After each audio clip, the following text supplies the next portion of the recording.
Salut à tous et bienvenue pour une nouvelle vidéo.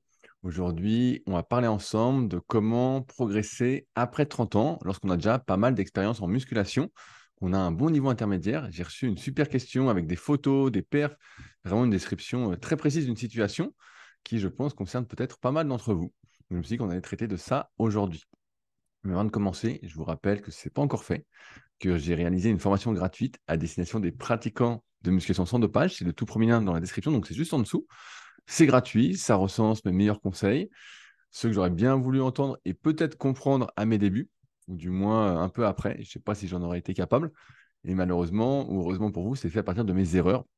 Et comme vous le savez, si vous me suivez régulièrement, j'ai à cœur de vous éviter les erreurs que je fais, que j'ai faites, que j'ai vu faire pour vous faire gagner du temps, puis vous éviter des blessures qui sont souvent, même si on arrive à en guérir avec beaucoup d'efforts, qui laissent des séquelles, des traces qui ne sont pas irréversibles, mais qui vont limiter, entre guillemets, notre expression corporelle. On va dire ça comme ça. Bref, si ça vous intéresse, c'est le premier lien dans la description, c'est gratuit et il n'y a pas d'obligation d'achat ou de quoi que ce soit après.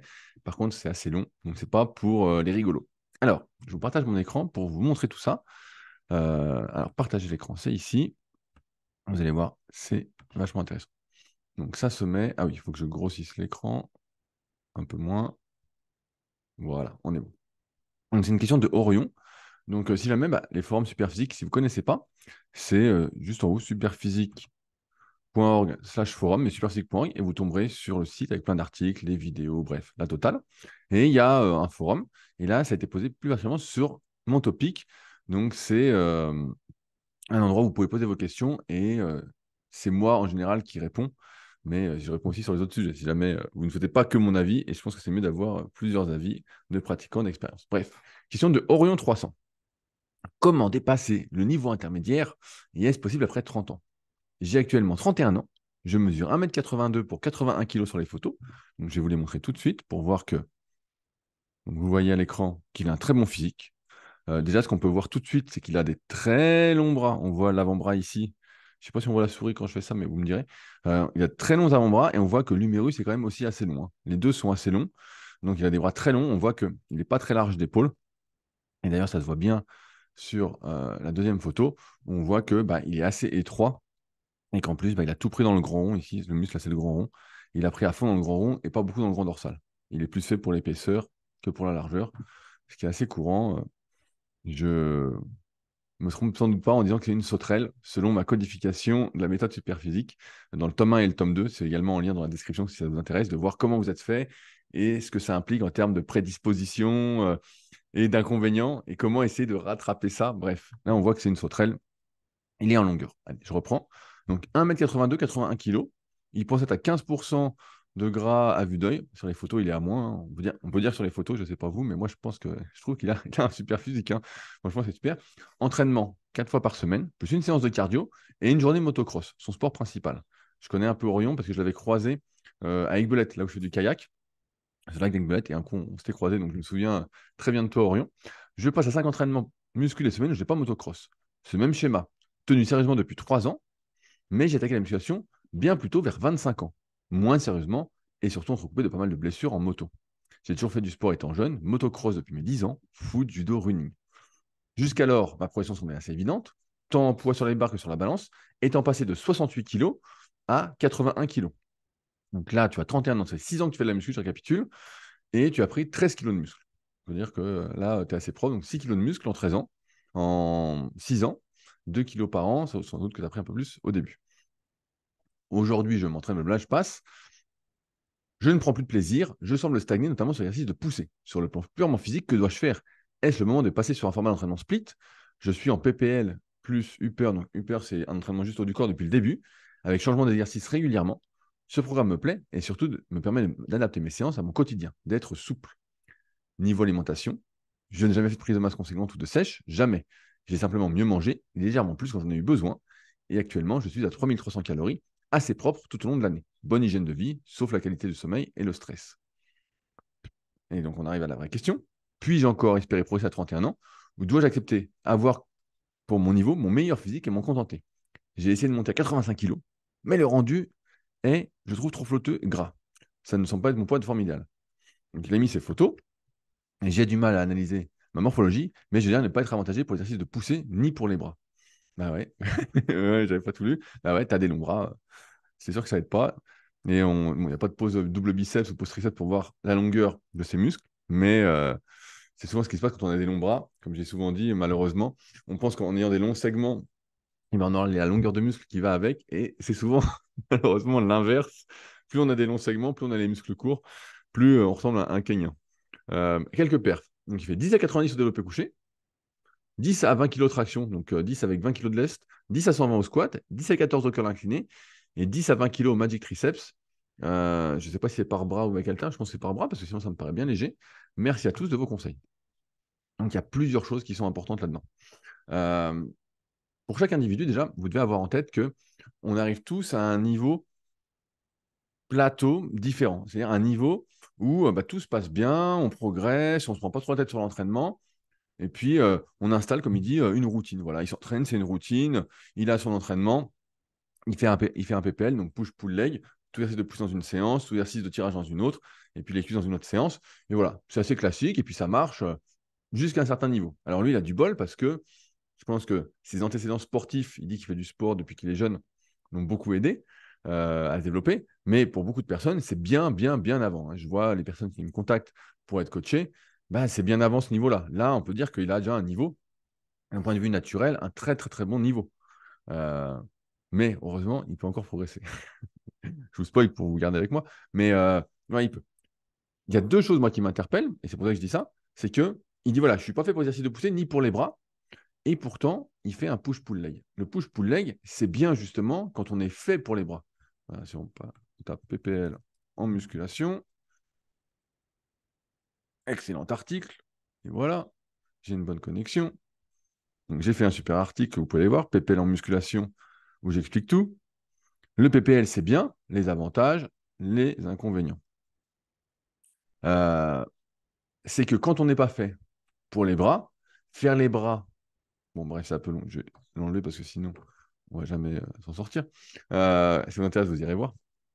Quand on fait un PPL et qu'on n'est pas fait pour les bras, bah forcément, les faire à la fin de la séance, une fois qu'on a fait les pecs, les épaules ou le dos, bah, ce n'est pas le meilleur moment. On les fait avec de la pré-fatigue. C'est pour ça que quand on est plutôt de cette morpho-anatomie-là, soit on fait les bras à part, soit on fait les biceps après les pecs, en n'ayant pas fait trop d'exercices d'écarté avant, ou et on fait les triceps pardon, après avoir fait le dos, en espérant, bah, si on n'est pas fait pour les bras, de toute façon, il n'y aura pas trop de soucis pour ressentir les triceps quand on fait le dos. Je rappelle que la longue portion, elle est attachée sur l'omoplate, donc elle participe à tous les tirages. C'est pour ça que certains sentent beaucoup les triceps quand ils font le dos. Mais voilà, là, le PPL, c'est un programme effectivement où on ne se prend pas trop la tête et c'est très pratique. C'est très pratique, il n'y a pas trop besoin de réfléchir. On applique. Et là, il a du bol Orion parce que lui, ça a marché. Ça marche en tout cas, ça a marché un long moment. Ça a marché jusqu'à 1,82 m, 81 kg et assez sec. Mais il arrive un moment, comme je disais, où on arrive à ce niveau plateau et où en fait, il faut commencer à s'intéresser à ce qu'on fait, à s'analyser. Là, pour moi, le fait de s'analyser morpho-anatomiquement, encore une fois, j'ai tout résumé dans le tome 1 et le tome 2 de la méthode Superphysique, bah, c'est hyper intéressant pour comprendre comment on est et adapter son entraînement. Une répartition d'entraînement générique, aussi populaire soit-elle, ne suffit plus. Et ça, dès qu'on a son niveau plateau, voilà, là où on s'entraîne un peu comme on veut à l'arrache, et ben ça suffit plus. Donc là, c'est la première étape. Orion, si tu veux continuer à progresser, il faut que tu t'analyses et que tu dises, voilà, je fais une répartition par rapport à ce que je souhaite développer, pas développer. Tu dois mettre en place un entraînement plus personnalisé. Le deuxième point, c'est que tu t'entraînes 4 muscu, une séance cardio d'une journée motocross. Je pense que ça, c'est pas très gênant, mais plus on va progresser dans une activité, et ça, je n'apprends rien à personne, plus on va devoir s'investir dans celle-ci. Ça veut dire que là, bah, tu dis que la motocross est ton sport principal, donc ça doit l'être peut-être moins puisque tu fais qu'une séance, une journée, mais c'est sûr que ça va à l'encontre, au niveau où tu es aujourd'hui, de ta progression en musculation. Peut-être que tu as plus d'intérêt à faire 5 entraînements de muscu toutes les semaines et un cardio à basse intensité, plutôt que de continuer à faire de la motocross. Plus tu progresses dans une activité, plus tu dois t'investir. Et ça me permet de renchérir sur le fait que je ne sais pas comment tu t'entraînes, tu n'en as pas parlé si tu disais des cycles de progression ou pas, mais là, il est clair que tu vas devoir forcer, forcer, forcer pour continuer à progresser. Je donne un exemple. Je le vois beaucoup avec mes élèves et j'essaye de les faire rester facile sur leurs exercices tant que ça progresse facilement. Mais voilà, un débutant, vous débutez la muscu, vous allez faire votre série de 10 au développé couché. Vous faites du développé couché, on ne sait pas. Et à partir de là, je remets les photos parce que quand même, il est bien, hein. On va pas dire qu'il est pourri. Et vous faites vos séries de 10 au développé couché. Et en fait, vous vous filmez, vous voyez, vous dites, ah bah tiens, j'ai de la marge. Et moi, je vois la vidéo, je dis, bah tiens, mon élève a de la marge, c'est bien, bah, on va pas monter trop vite. Au lieu de rajouter 5 kilos d'un coup pour qu'il soit RPE 9 sur 10 ou 10 sur 10, qu'il soit vraiment à fond, on va continuer à être à 5 ou 6 sur 10 en montant d'un kilo. Et donc, je vais entretenir cette facilité. Tant qu'on progresse facilement, il n'y a aucune raison de forcer. Et c'est une erreur de croire que plus je vais forcer, plus je vais progresser. L'erreur, c'est de penser qu'on peut griller les étapes. On ne peut pas griller les... on peut pas griller les étapes. C'est la merde. Et bref, donc on prend son temps, on prend son temps. Par contre, Orion, lui, il arrive à un niveau, de ce que je vois, et de mon expérience personnelle et en tant que coach, où il n'y a plus de séance facile. Chaque séance doit être faite avec de l'intensité, avec l'intention de vraiment progresser. Ou je vais devoir me battre pour ajouter cette répétition de plus, ou ce kilo de plus. Ou en fait, il n'y a plus de séance à RPE 6 ou à RPE 7. Ou alors, c'est vraiment un début de cycle et je suis fatigué, ou je reviens de vacances, ou voilà, c'est pas une bonne semaine et je m'adapte. Mais là, Orion, tu dois arriver à chaque séance en étant comme possédé, voilà, obsessionnel, avec une envie réelle de progresser, une envie de euh, te déchirer, je ne sais pas si c'est le mot, mais vraiment avec le spirit à fond, où là, tu ne peux plus arriver à la séance et en disant, bon, bah, je fais la séance, qu'elle est prévue, c'est mon rythme de vie, voilà, c'est cool, ça me fait du bien. OK, mais si tu veux continuer à progresser aujourd'hui, parce que moi, je pense que tu peux atteindre les 85 kilos, tu peux prendre les 4 kilos de plus, hein, vu ce que tu fais actuellement, de ce que je comprends, ça va se faire. Mais il va falloir que tu t'impliques plus, que tu forces plus, que ce soit plus obsessionnel, que ce soit plus pour toi une, euh, une raison d'être. C'est un peu fort comme mot, mais c'est ça. Donc, si tu commences à personnaliser ton entraînement par rapport à ta morpho-anatomie, tes longueurs osseuses, tes longueurs musculaires, tu as une répartition en rapport avec, un choix d'exercice qui va avec, plus le fait que tu vas forcer, et ben, ça va t'aider. Et je reviens aussi sur deux autres choses avant de conclure. Bonne hygiène de vie, sauf la qualité du sommeil et le stress. Ça, je pense non plus, ne rien apprendre à personne. Si tu dors pas, tu te couches pas assez tôt, voilà, tu dors pas tes 7-8 heures par nuit, même certains vont dire, moi je dors que 5 heures, ça c'est connerie, ça c'est des exceptions, encore une fois, c'est la preuve par l'exception, bah, ça joue énormément. Et le stress, il n'y a pas pire. Ce qu'il faut, Jean Texier le disait très bien dans les bouquins là, qui sont derrière moi, il le disait super bien, il disait, si vous voulez être musclé, comportez-vous comme les bodybuilders professionnels. Et je sais pas si vous avez déjà vu, la première fois que j'ai été la seule fois où j'étais à Olympia, l'année d'avant c'était l'Arnold Classique, j'ai été, et les mecs étaient dans le même hôtel qu'eux, et on les voyait, et ils marchaient tout doucement. Vraiment, le monde était au ralenti, on les voyait, et ils dépensaient pas d'énergie, hein. Bon, après, ils étaient très gros, ça faisait un peu obèse vraiment musculairement, vraiment, ils avaient du mal, mais tout était lent. Et donc, quand tu es stressé, bah, en fait, tu génères, je simplifie hein, forcément, beaucoup de cortisol, et le cortisol, bien qu'il en faille un peu, c'est pas ce qu'il faut le plus pour performer. C'est un peu antagoniste à la testostérone. Donc, c'est pour ça qu'il faut vraiment là, tu vois, tu as un point sur lequel bosser, c'est ta qualité de sommeil et ton stress. Il faut le réduire ça. J'ai beaucoup de personnes, ça me fait penser en ce moment, qui m'écrivent et qui me disent, oui, j'aimerais progresser, j'ai 2 à 3 créneaux par semaine et puis ils me racontent leur boulot. Et en fait, ils ont des boulots, ils sont livreurs, ils portent des cartons toute la journée, ou ils sont déménageurs et tout. Et puis ils arrivent le soir, ils sont cramés. Ils disent, ouais, j'arrive à la salle, je suis rincé, j'ai du mal à récupérer. Est-ce que tu penses que ça vient de la diète, ça vient de ceci, ça vient de cela? Non, ça vient de ton boulot. Ça vient de ton boulot. Pour bien progresser, et surtout, plus on progresse, encore une fois, plus tout ce qu'il y a autour de l'entraînement doit être optimisé. Donc là, ça parle aussi de ton sommeil et ton stress. Tu dois apprendre à relâcher la pression, à peut-être moins faire, comme je dis, la motocross, moins certaines choses dans ta vie pour te concentrer plus sur ta progression, du moins si tu en as envie. Tu vois, c'est vraiment un truc important et c'est peut-être mal au cœur à entendre parce que là, pour moi, tu as un bon niveau et je donnerai, moi, je dirais ce que je pense à la fin. Mais voilà, il y a ça où tu peux. Et enfin, tu donnes tes perfs et tes perfs bah, reflètent exactement ce que tu nous dis. Tu fais 10 à 90 au développé couché, comparativement à 10 répétitions à 20 kilos de traction, c'est pas grand-chose. Moi, je parierais même que sur l'exercice de rowing, tu es bien fort aussi. On voit sur cette photo-là, on voit, on voit l'arrière d'épaule qui va jusque-là. Tu as l'arrière d'épaule qui est super long, quoi. L'arrière d'épaule est super long. Donc, tu dois tirer vraiment avec grand rond. Les trapèzes, on voit, ils vont jusque-là.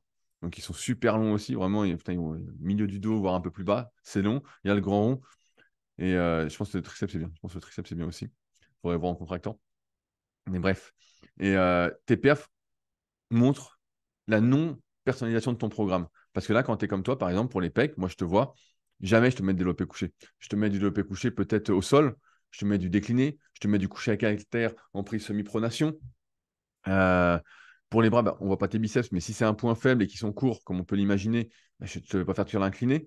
Euh, plus peut-être à voir comment est ton biceps, si tu as un valgus ou pas, mais peut-être un curl avec les bras le long du corps, comme exercice repère, un curl bas ou un curl halter, ou alors du curl au pupitre, euh, plutôt à un bras. Euh, ouais, tu vois, tes perfs montrent vraiment ta non-personnalisation de ton programme.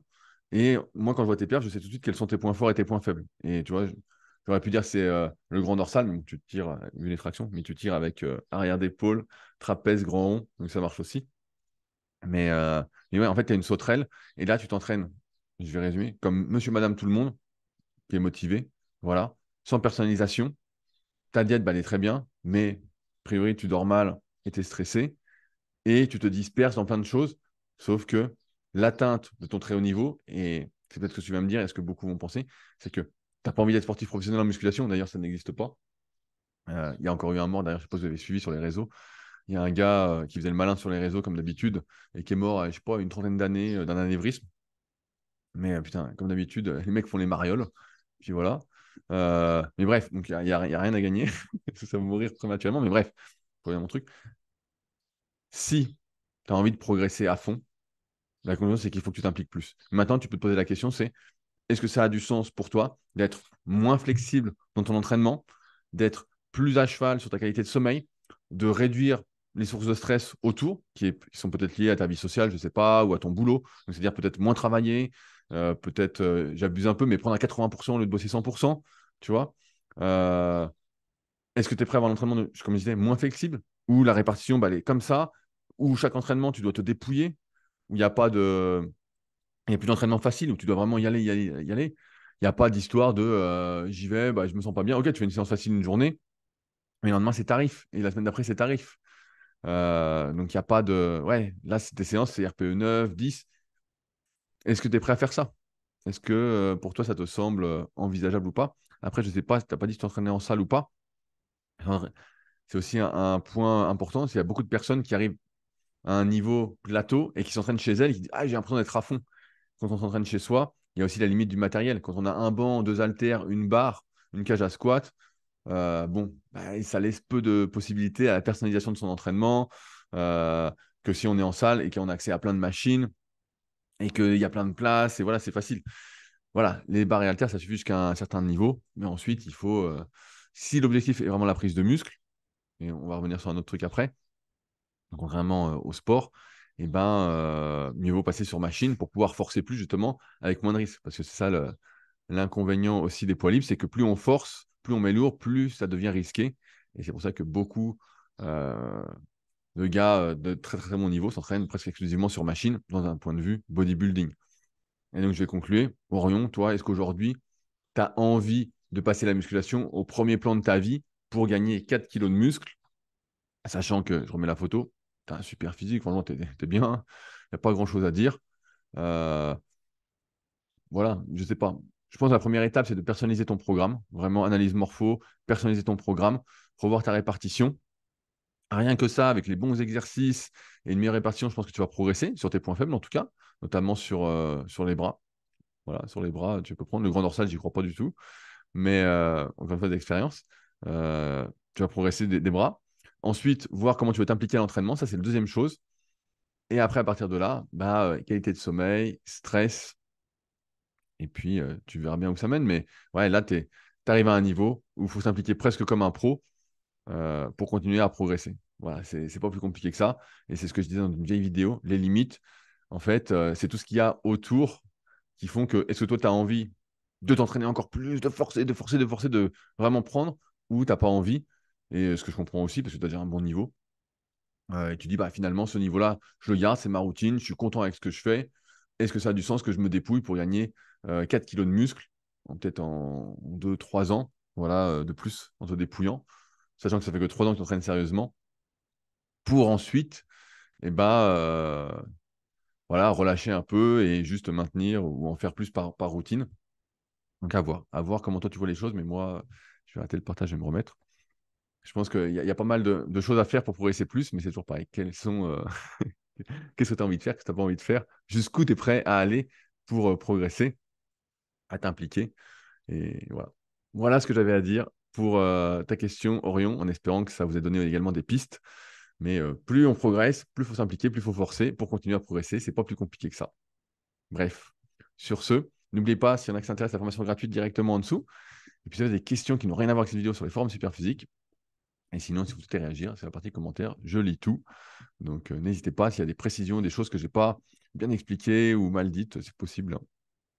Bref, le pouce bleu, on s'abonne et à la semaine prochaine pour une nouvelle vidéo. Salut à tous.